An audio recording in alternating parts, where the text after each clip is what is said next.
यह है चोरी। 1,250,000 वोट की चोरी। ஓட்டு திருட்டு இந்த வார்த்தை சமீபத்துல இந்தியாவுல ஒரு அதிர்வலையை ஏற்படுத்தியிருக்கு. இங்க ஓட்டை திருடுனது கட்சிகள் இல்ல, ஒரு குறிப்பிட்ட கட்சிக்காக தேர்தல் ஆணையமே ஓட்டை திருடுனதா எதிர்கட்சி தலைவர் ராகுல் காந்தி குற்றம் சாட்டுறாரு. எல்லாமே எதிரா இருந்தாலும் ஓட்டு போட்டு மக்களால எதிர்ப்பை காட்ட முடியுங்கிற நம்பிக்கை இப்போ கேள்விக்குறியா இருக்கு. இப்போ இந்த ஜனநாயகம் ஒரு தோல்வி அடைஞ்ச தத்துவமா அப்படின்னு ஒரு கேள்வி எழுது. மக்கள் ஓட்டு போட்டு அரசு அமைக்கிற கட்சிகள் அரசையும் அரசு இயந்திரத்தையும் காப்பாத்திக்க மட்டுமே முயற்சி செய்யுது. சின்ன சின்ன திட்டங்கள் மட்டுமே, அதுவும் அடுத்த தேர்தலுக்கு ஓட்டு வாங்குறதுக்காக மட்டுமே செய்யுது. இன்னொரு பக்கம் மக்களுக்கு எதிராக சட்டங்களை கொண்டு வருது.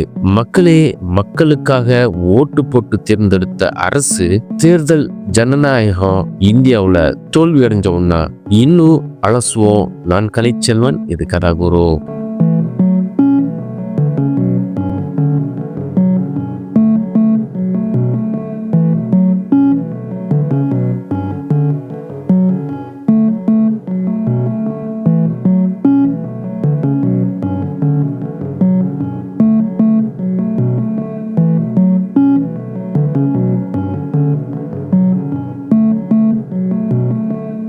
முதல்ல ஜனநாயகம்னா என்ன அப்படிங்கிறத பார்ப்போம். ஜனநாயகம் அப்படின்னா மக்கள் ஆட்சி. பண்டைய காலத்துல கிரீஸ் நாட்டுல ஏத்தன்ஸ் ஊர்ல தொடங்குச்சு. அங்க மக்கள் எல்லாரும் ஒண்ணு சேர்ந்து முடிவெடுப்பாங்க. இதே மாதிரி சோழ பேரரசுலையும் குடவோலை முறை இருந்துச்சு. ஆனா இப்போ உலகத்துல இருக்கிற ஜனநாயகம் வேறு மாதிரி. மக்கள் தேர்தல்ல ஓட்டு போட்டு பிரதிநிதிகளை தேர்ந்தெடுத்து அவங்க ஆட்சி செய்யறாங்க. இது ஒரு தத்துவம். அதுல சுதந்திரம், சமத்துவம், உரிமைகள் எல்லாம் முக்கியம். ஆனா இது தோல்வி அடைஞ்ச தத்துவமா? முழுக்க தோல்வி இல்ல, ஆனா பல இடத்துல பிரச்சனை இருக்கு. இப்போ இந்தியாவுல ஜனநாயகம் எப்படி வந்துச்சு இப்ப பார்க்கலாம். பிரிட்டிஷ் ஆட்சி காலத்திலேயே இந்தியாவுல ஓட்டு போட்டு தேர்ந்தெடுக்கிற முறை இருந்துச்சு. அதுக்கப்புறம் 1947 சுதந்திரம் கிடைச்சப்ப நம்ம தலைவர்கள் ஜனநாயகத்தை தேர்ந்தெடுத்தாங்க. அம்பேத்கர், நேரு, பட்டேல் எல்லாரும் அரசியல் சாசனத்தை உருவாக்குனாங்க. உலகத்திலேயே பெரிய ஜனநாயக நாடா இந்தியா உருவாச்சு. 75 வருஷம் தாண்டியும் தேர்தல் நடக்குது, அரசு மாறுது, மக்கள் உரிமை அது மூலமா பாதுகாக்கப்படுது. இது ஒரு பெரிய வெற்றி. பல நாடுகள் சுதந்திரம் கிடைச்ச உடனே சர்வாதிகார நாடா மாறிடுச்சு. ஆனா இந்தியா அப்படி மாறல. ஏன்னா மக்கள் விழிப்புணர்வு, பன்முகத்தன்மை, நீதிமன்றம், ஊடகம் எல்லாம் இதுக்கு உதவி செஞ்சிருக்கு. ஆனா சில தோல்விகளும் இருக்கு. கட்சிகள் ஓட்டு வாங்குறதுக்காக சின்ன சின்ன திட்டங்கள் செய்யுது. உதாரணமா இலவச அரிசி, டிவி, பணம் கொடுக்குது. இது அடுத்த தேர்தல்ல ஓட்டு வாங்க உதவுது. ஆனா நீண்ட கால வளர்ச்சி இல்ல. இந்தியாவுல ஏழ்மை, வேலையில திண்டாட்டம், ஊழல் எல்லாம் தொடருது. அரசு இயந்திரம் பழசா இருக்கு. அதை காப்பாத்திக்க மட்டுமே கட்சிகள் முயற்சி செய்யுது. உதாரணமா அரசு ஊழியர்கள் பென்ஷன், சம்பள உயர்வு கொடுத்து ஓட்டு வாங்குறாங்க. ஆனா பொதுமக்களுக்கு போதிய சுகாதாரம், கல்வி இல்ல. இது இல்லாம ஜாதி, மதம் வச்சு பிரிவினையை தூண்டி அது மூலமா ஓட்டு வாங்கப்படுது. அடையாள அரசியல் செய்யும் அரசியல் கட்சிகள் ஓட்டு வாங்க ஒரு பிரிவு மக்களை இன்னொரு பிரிவு மக்களுக்கு எதிரியா கட்டமைக்கிறாங்க. சிறுபான்மையினர் மீது தாக்குதல் அதிகம் உள்ள நாடு இந்தியான்னு சர்வதேச அமைப்புகள் இந்தியாவை குற்றம் சாட்டுது. இது குறைபாடுள்ள ஜனநாயகம்னு சர்வதேச விமர்சனங்களும் எழுது. ஊடக சுதந்திரம் குறைஞ்சது இல்ல ஊடக நிறுவனங்களை தங்களுக்கு ஜால்ரா தட்டுற அமைப்பா மாத்துறது, எதிர்கட்சி தலைவர்களை சிறையில் வைக்கிறதுன்னு இந்த பட்டியல் நீண்டுகிட்டே இருக்கு. இந்திய தேர்தல் வாக்குப்பதிவு இயந்திரங்கள் ஹேக் ஆகும்னு சந்தேகம் இருந்துச்சு. இப்போ தேர்தல் ஆணையமே ஹேக் ஆயிருக்குமோன்னு சந்தேகம் எழுப்பப்பட்டிருக்கு. ராகுல் காந்தி சமீபத்திய பேட்டிகள்ல ஓட்டு திருட்டு பயத்தை கிளப்புறாரு. இப்படி ஜனநாயகம் கேள்விக்கு உள்ளாகிற நிலைமை. 1950 ஜனவரி 25 தேர்தல் ஆணையம் உருவாக்கப்பட்டுச்சு. இது சுதந்திர அமைப்பு, தன்னிச்சையான முடிவு எடுக்கிற அதிகாரம் மூலமா தேர்தல் நடத்துறது இதோட முக்கிய கடமை. முதல் பொது தேர்தல் 1951-52 நடந்துச்சு. அப்போ 17 கோடி வாக்காளர்கள் பேப்பர் பாலட் முறையில வாக்களிச்சாங்க. இது ஒரு பெரிய சாதனை. ஏன்னா உலகத்திலேயே நடந்த ஒரு பெரிய தேர்தல். பாராளுமன்றம், மாநில சட்டமன்றங்கள் எல்லாம் இதன் மூலமா தேர்ந்தெடுக்கப்பட்டுச்சு. அரசியல் ரீதியா பார்த்தா அதிகம் ஓட்டு வாங்கினவர் ஜெயிக்கிறது. இதே பிரிட்டிஷ் முறையில இருந்து வந்தது. ஆனா நம்ம நாட்டு பன்முகத்தன்மைக்கு ஏத்த மாதிரி அது மாற்றப்பட்டுச்சு. அப்போ இருந்து தேர்தல் முறை படிப்படியா வளர்ந்துச்சு. 1960களில் ஊழல், பண பயன்பாடு தேர்தல்ல அதிகமாச்சு. 1975 இந்திரா காந்தி அவசர நிலை பிரகடனம் செஞ்சப்போ தேர்தல் நிறுத்தப்பட்டுச்சு.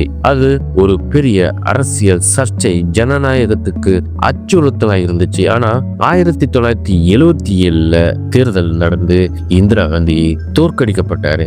ஜனதா கட்சி ஆட்சிக்கு வந்துச்சு. மக்கள் சக்தி எவ்வளவு பெருசு, ஒரு ஓட்டு மூலமா சர்வாதிகாரத்தை தூக்கி எறிய முடியும்னு காட்டுச்சு. 1980களில் வாக்குப்பதிவு இயந்திர தொழில்நுட்பம் வந்துச்சு. 1982 முதல் முறையா வாக்குப்பதிவு இயந்திரங்களை கட்சிகளுக்கு அறிமுகம் செஞ்சாங்க. கேரளாவுல சோதனை முறையில அறிமுகப்படுத்தப்பட்டுச்சு. பேப்பர் பாலட் முறையில ஊழல், போலி ஓட்டு தாமதம் அதிகமா இருக்குன்னு காரணம் சொல்லப்பட்டுச்சு. இயந்திரங்கள் வந்தப்ப வாக்கு திருட்டு குறையும், விரைவா தேர்தல் முடிவு வரும் அப்படின்னு சொன்னாங்க. 1990களில் பல மாநிலங்கள்ல பயன்படுத்த ஆரம்பிச்சாங்க. 2004 முழு நாட்டுக்கும் இது விரிவாச்சு. ஆனா தொழில்நுட்ப வளர்ச்சியில உச்சத்துல இருக்கிற அமெரிக்காவுல இன்னும் பேப்பர் பேலட் முறைதான் பயன்படுத்தப்படுதுங்கிறது இங்க குறிப்பிடத்தக்கது. தொழில்நுட்ப ரீதியா இயந்திரங்கள் வந்தது ஒரு பெரிய மாற்றம். ஆனா சந்தேகங்களும் கூட வலுக்க தொடங்குச்சு. எதிர்கட்சிகள் சொல்றாங்க இயந்திரங்கள் ஹேக் செய்யப்படலாம், உள்ளே இருக்கோ சிப் மாற்றப்படலாம்னு. 2010 இருந்தே இது பெரிய விவாதத்தை கலப்புது. உதாரணமா 2014 பாஜக சேர்ச்சப்ப சில கட்சிகள் சொன்னாங்க இயந்திரங்கள் தான் காரணம்னு. ஆனா தேர்தல் ஆணையம் எப்பவுமே இதை மறுக்குது, சோதனை செய்ய சவால் விடுக்கிறாங்க. 2017 வாக்காளர் சரிபார்ப்பு பேப்பர் ஆடிட் ட்ரையல் அறிமுகமாச்சு. அதாவது இயந்திரத்துல போட்ட ஓட்டு பேப்பர்ல பிரிண்ட் ஆகி வாக்காளர் அதை பார்க்கலாம். இது சந்தேகத்தை குறைக்க உதவுச்சு. ஆனா இன்னும் சிலர் வாக்குப்பதிவு எந்திரத்தை நம்பல. இப்போ சமீப காலத்துக்கு வருவோம். 2024 பொது தேர்தல்ல பாஜக வெற்றி பெற்றது. ஆனா காங்கிரஸ் உள்ளிட்ட எதிர்கட்சிகள் பெரிய குற்றச்சாட்டு வைக்கிறாங்க. ராகுல் காந்தி சமீபத்திய பேட்டியில சொன்னாரு 2024 தேர்தல் ஒரு மோசடி, ஓட்டு திருட்டு நடந்திருக்கு, தேர்தல் ஆணையம் நடுநிலையா இருக்கணும், ஆனா எதிர்கட்சிக்கு எதிராக ஆளுங்கட்சிக்கு ஆதரவா செயல்படுதுன்னு குற்றச்சாட்டு வைக்கிறாரு. சமீபத்துல நடந்த பத்திரிகையாளர் சந்திப்புல வாக்காளர் பட்டியலில் இருக்கிற குளறுபடிகளை வெளிச்சம் போட்டு காமிச்சாரு. டிஜிட்டல் வடிவத்துல வாக்காளர் பட்டியலை கேட்டா தேர்தல் ஆணையம் 7 அடி உயர பேப்பர் அளவுக்கு வாக்காளர் பட்டியலை தருது. இந்த ஆதாரங்களை வச்சு ஆணையம் வெளியிட்ட தரவுகளை ஆராய்ச்சி ஓட்டு மோசடி உள்ளதா கண்டுபிடிச்சதா ராகுல் காந்தி சொல்றாரு. மகாராஷ்டிரா, கர்நாடகா மாதிரி மாநிலங்கள்ல 80 இடங்களுக்கு மேல மோசடி நடந்ததா ராகுல் காந்தி சொல்றாரு. ஆணையம் ராகுலுக்கு எதிராக பதில் சொல்லியிருக்கு. பொய் குற்றச்சாட்டு, உறுதியான ஆதாரம் கொடுக்கணும், இல்லைன்னா மன்னிப்பு கேட்கணும் அப்படின்னு ராகுல் காந்திக்கு எதிராக தேர்தல் ஆணையம் சொல்லுது. அதுவும் சமீபத்திய தேர்தல் ஆணையர் பத்திரிகையாளர் சந்திப்பு இன்னும் சந்தேகத்தை வலுப்படுத்துற மாதிரி இருக்கு. ராகுல் சொல்றாரு, தேர்தல் ஆணையம் முழுக்க சமரசம் இருக்கு, பாஜகவுக்கு சாதகமா செயல்படுதுன்னு. அரசியல் ரீதியா இது ஒரு பெரிய பிரச்சனை. ஆணையம் சுதந்திரமா இருக்கணும், ஆனா தேர்தல் ஆணைய தலைவர்கள் நியமனமே பாரபட்சமா இருக்குது. அதாவது தேர்தல் ஆணையர் தேர்ந்தெடுக்கிற குழுவுல இருந்த உச்ச நீதிமன்ற தலைமை நீதிபதிய சட்ட திருத்தம் மூலமா பாஜக அரசு நீக்கி இருக்கு. தேர்தல் நடத்தின நேரத்துல பதிவு செஞ்ச சிசிடிவி பதிவுகளை 45 நாட்களுக்குள்ள அளிக்கணும்னு சட்ட திருத்தமும் கொண்டு வந்திருக்கு. 2019 தேர்தல் ஆணையர் அசோக் லவாசா மோடி மீது புகார் கொடுத்தாரு. அதனால அவர் பதவி இழந்தாரு. இதுக்கு முன்னாடி 19 நவம்பர் 2022 இந்திய தேர்தல் ஆணையரா நியமிக்கப்பட்டாரு அருண் கோயல். 21 நவம்பர் 2022 அவசரமா தன்னோட பதவியை ராஜினாமா செஞ்சாரு. இது பல சந்தேகங்களை அப்பவே கிளப்பிச்சு. ராகுல் காந்திக்கும் தேர்தல் ஆணையத்துக்கும் இடையில என்னதான் நடக்குது? ராகுல் காந்தி சொல்றாரு, தேர்தல் ஆணையம் பாஜக கூட சேர்ந்து ஓட்சோரி, அதாவது ஓட்டு திருட்டு பண்றாங்க.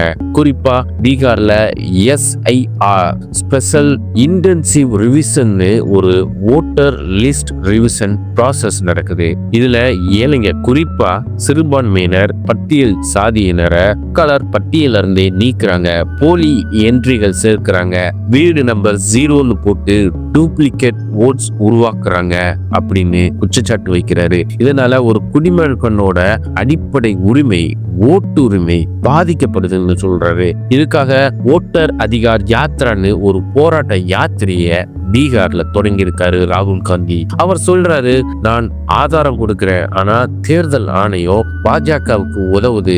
தலைமை தேர்தல் ஆணையர் ஞானேஷ்குமார் சொல்றாரு, ராகுலோட குற்றச்சாட்டுக்கு எந்த ஆதாரமும் இல்ல. அவர் தேர்தல் ஆணையத்தோட டேட்டாவை மேனிபுலேட் பண்ணி பேசுறாரு.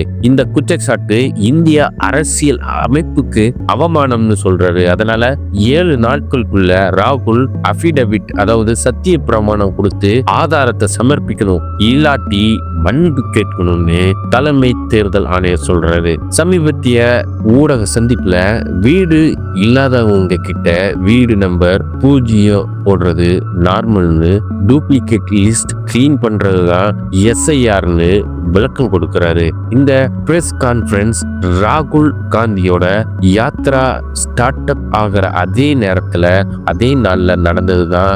இது ஒரு தற்செயலான நிகழ்வா இல்ல திட்டமிட்ட நிகழ்வான்னு எல்லாரும் சந்தேகம் எழுப்புறாங்க.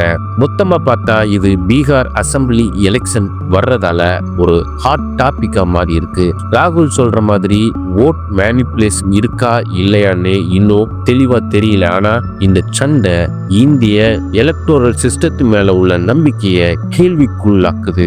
மகாராஷ்டிரா CM தொகுதியில கூட 5 மாசத்துல ஓட்டர் எண்ணிக்கை 8% அதிகமாயிருக்கு.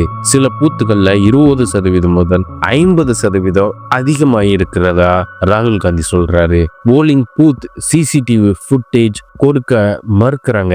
ஏன் இத வெளியிட மறுக்கிறாங்க? சட்டத்தையே இதுக்காக மாத்தி இத மறைக்கிறது பெரிய கேள்விகளை எழுப்புறதா ராகுல் காந்தி சொல்றாரு. இவ்வளவு குற்றச்சாட்டுகளுக்கும் தலைமை தேர்தல் ஆணையர் சமீபத்திய பத்திரிகையாளர் சந்திப்புல எந்த விதமான பதிலையும் சொல்லாதது தான் இங்க யதார்த்தமான உண்மையா இருக்கு.